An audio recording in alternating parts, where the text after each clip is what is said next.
Caray, el colmo. ¿Ustedes han escuchado que en algunas partes se arrojan piedras sobre los vehículos para que se detengan y luego poder asaltarlos? Es una costumbre en donde hay algunos puentes elevados, sí, que se repite con frecuencia.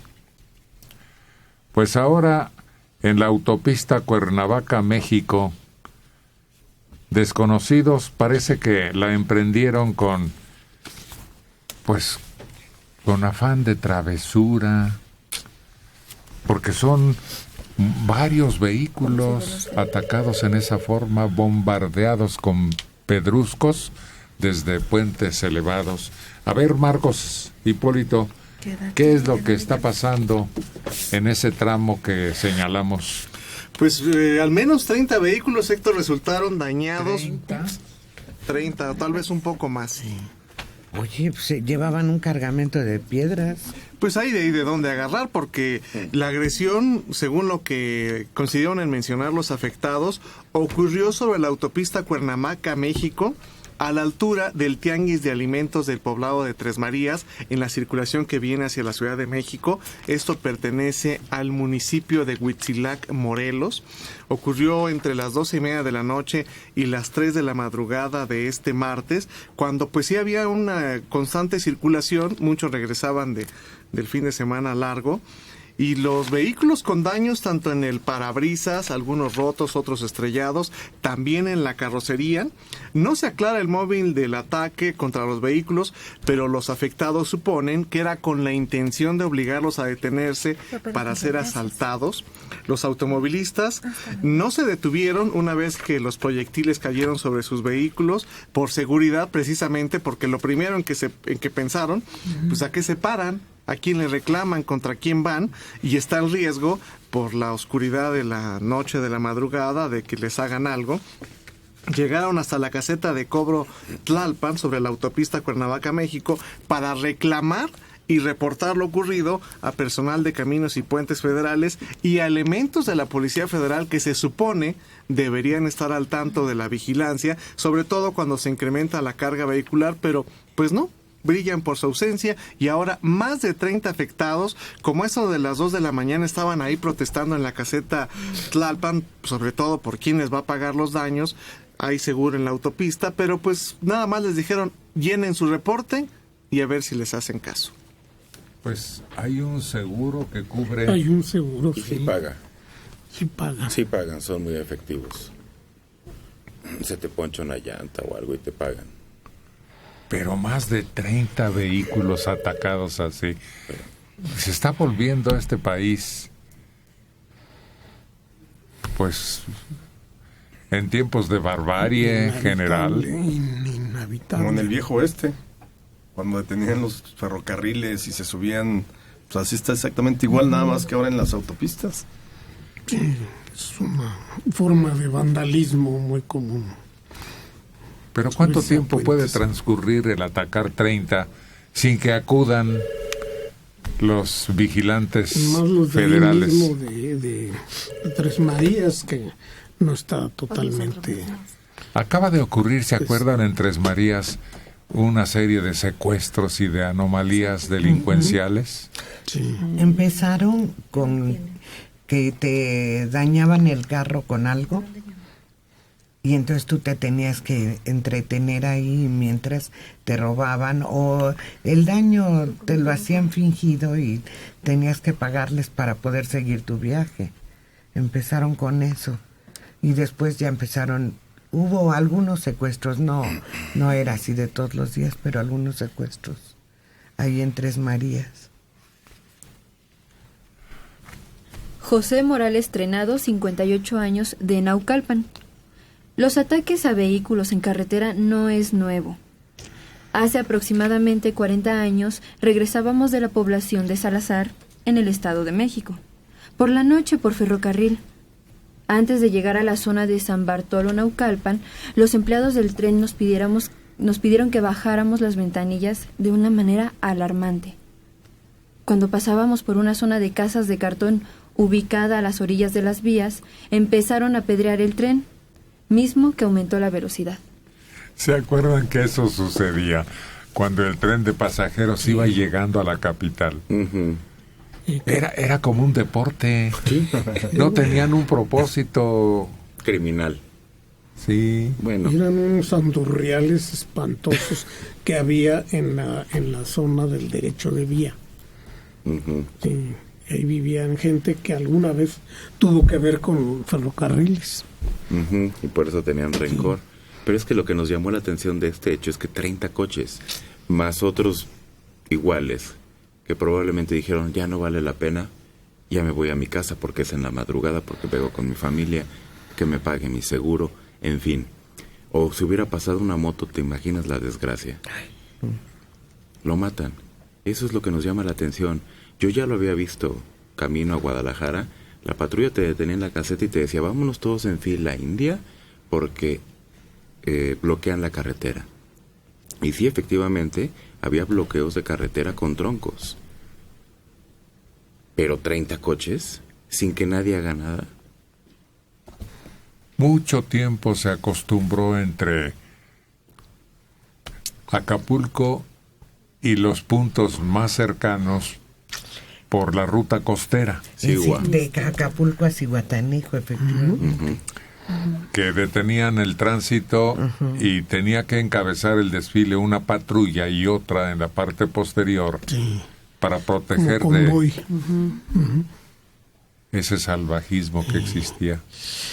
Ahora, los que están en el puente siempre corren el riesgo de que alguien de los que va en la carretera lleve arma. Entonces, que al ver lo que pases, nada más se adelante un poco y los ven a de. Pero ¿a poco en la noche no? Te estás dando se ve. ideas Sí, se ve, pues, y está yo creo que iluminado, sí ¿no? funciona. Sí, pero hay que ir armado, No, y hay que ir con la voluntad de bajarte. de bajarte. En un lugar que desconoces y no sabes si está alguien al pie de la carretera, porque hay unos en el puente aventando piedras, pero no sabes si están otros esperándote alrededor de la carretera. De 48 años, Óscar Sánchez Roa. Me tocó en el circuito exterior mexiquense que me aventaran piedras desde un puente, a mí y a otros vehículos. No nos quisieron pagar nada del tal seguro.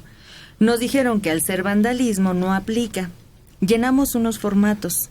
Algunos tomaron fotos de los autos dañados y pedimos que borraran esas fotos para que nos regresaran nuestros datos si es que no pagarían nada. El encargado de la caseta es quien tomó las fotos y nos dijo que no pagarían nada. Había varios carros nuevos dañados por las pedradas. Pero en estas carreteras que controla caminos y puentes federales, Eso sí. creo que sí funciona el seguro, ¿no? Sí, cómo no. Debería. Se supone que sí debe de ser. Y que conserves también tu boleto, porque hasta de eso se agarran. Claro. Si tú no conservas tu ticket, tu recibito, dicen, no, pues usted no pasó por aquí, o abordó es que ahí tal lado, todavía no no te pagó lo la dan. caseta, o yo qué sé. No, También eso ha pasado. No, porque ya cuando estás en la carretera tienes el seguro. Asumen que pagaste, por eso hay quien no Sí, tiene sí, recibo, puedes estar ahí. No, porque no. trae tarjeta electrónica. Entonces se supone que ya estás ahí y lo paga. Pero sí hay actos de vandalismo que no están cubiertos por muchos seguros.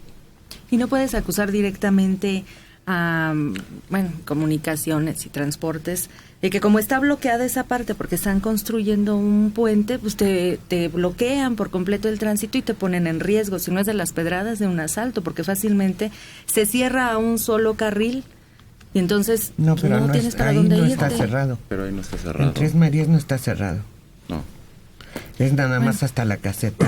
Y ni modo que de- los vamos a demandar porque hay obras y me tenían a 20 kilómetros Sí, por no. hora. Uy, demandaría como a... El problema principal es que desaparecieron a la Policía Federal de Caminos, Claro.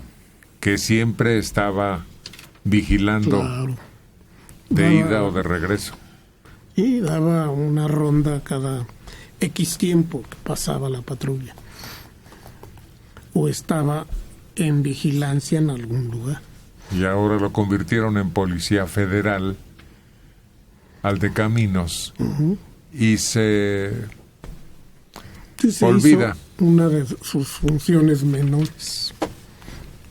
más de menor significancia. Margarita Torres Muñoz, 50 años, de Cuautitlán. El año pasado andaba en Coatzacoalcos, Veracruz.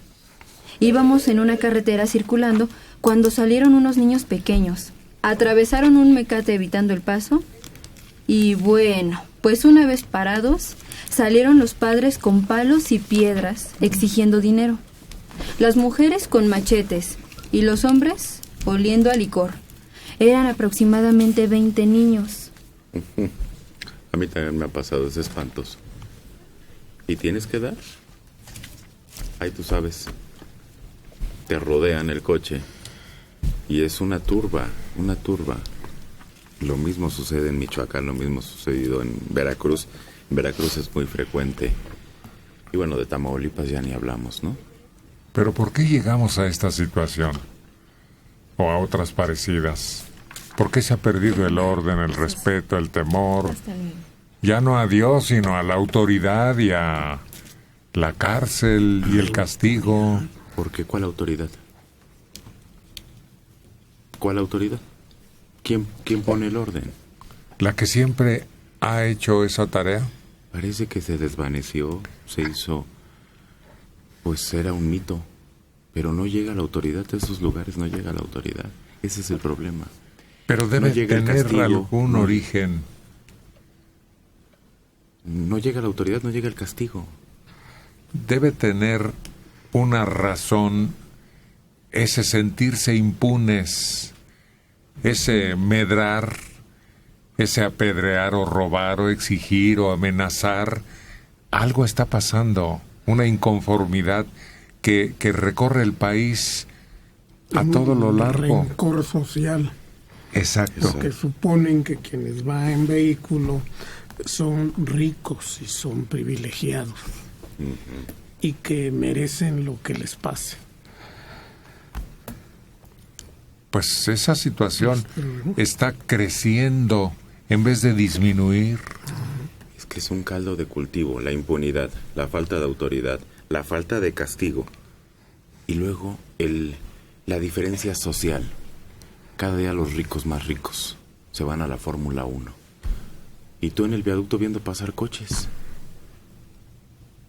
Pues hay una diferencia social abismal cada día entre la gente.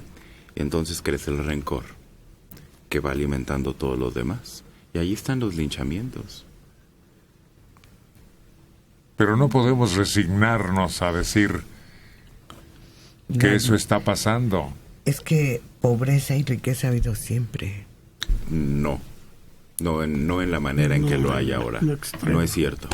Ahora son súper ricos y súper pobres. Y lo vemos en Santa Fe, ni siquiera hay que salir muy lejos. En Santa Fe, de un lado, hay casas que tienen más ventanas que toda la colonia de enfrente, que pagan de predial lo que vale una casa enfrente. Atravesando la carretera, la diferencia es brutal. Sí, no, es un hecho. Evidentemente la desigualdad se agrandó a partir de las políticas neoliberales de los 90. O sea, el establecimiento del nuevo modelo, abrir las fronteras, que el mercado fuera el que regulara la competencia y demás. Así es. Eso sí permitió un enriquecimiento de mucho mayor de muy pocos y un empobrecimiento mucho mayor de la mayoría. Entonces sí están demasiado marcadas. Yo creo que es el momento de la historia donde están más marcadas la desigualdad, como fue en el Porfiriato. A mediados del siglo XX veía, sobre todo con el milagro mexicano en los años 60, las brechas sociales existían desde luego, porque como dices, Adela, eso siempre ha existido. O sea, pobres y ricos siempre ha existido. Pero con los niveles, el crecimiento económico, con la paridad del dólar, con la inflación controlada, no era tan grave como lo que estamos viviendo hoy en día. No puedes tener un país de 117 millones de habitantes con la mitad en pobreza. Y además se veía entonces que había progreso, había opciones, había la posibilidad de que los padres de familia tuvieran algún tipo de ingreso estable. Ahora no hay esa esperanza. Entonces, según lo que dicen ustedes, nos tenemos que resignar. Tenemos que ya no salir de la casa, ya no voy a ir a Acapulco, ya no voy a ir a desayunar a Tres Marías. Me tengo que resignar. Yo creo que no. Yo creo que la autoridad debe extender su poder hasta donde sea posible, y además nosotros como ciudadanos debemos exigir al diputado, al delegado, a quien sea, pero yo no me puedo resignar a que, pues como hay pobres, pues entonces ya tengo que verme expuesta a todo eso. Pero no es así. Hay que ir al huevo de la serpiente, a la semilla, al origen. Hay que ir a lo que está causando este desequilibrio. Por ejemplo, la situación en varios estados en donde las clases se suspendían porque les daba su gana a los de la coordinadora. ¿Y qué hacen esos niños en el futuro? Se convierten en esas poblaciones inconformes y dispuestas a cualquier cosa. ¿Qué tienen que perder? Nada. Nada, al revés, tienen mucho que ganar según su visión.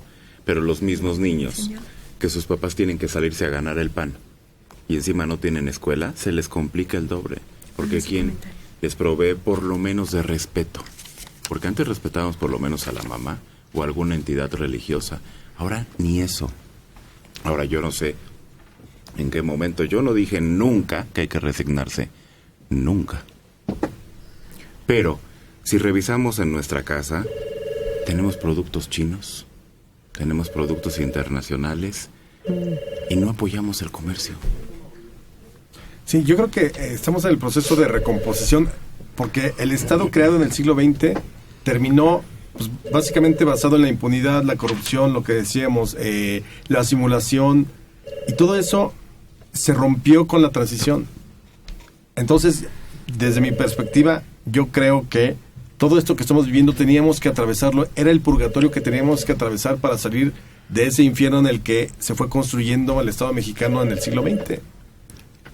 Ahora, ¿cómo se está recomponiendo? Pues muy lentamente. La autoridad está tratando de regresar a un cauce donde haya un verdadero Estado de Derecho, aplicar la ley, pero nos ha costado mucho y no creo que sea pronto. O sea, yo creo que lo vamos a ver, pero no creo que sea en el próximo sexenio ya México sea jauja. Pero no hay quien se preocupe por esta situación que estamos reseñando aquí. El propio presidente de la República está endiosado con la pantalla mágica de la televisión y sus discursos y sus asuntos por atender no rascan esta situación. Sí, proyectos que solo podrán dar resultado a muy largo plazo. Eso de que iba a fluir la inversión como río a México después de las reformas, no tienen por qué. Ni siquiera a largo plazo. Sí. Es que los largos plazos no existen en este país.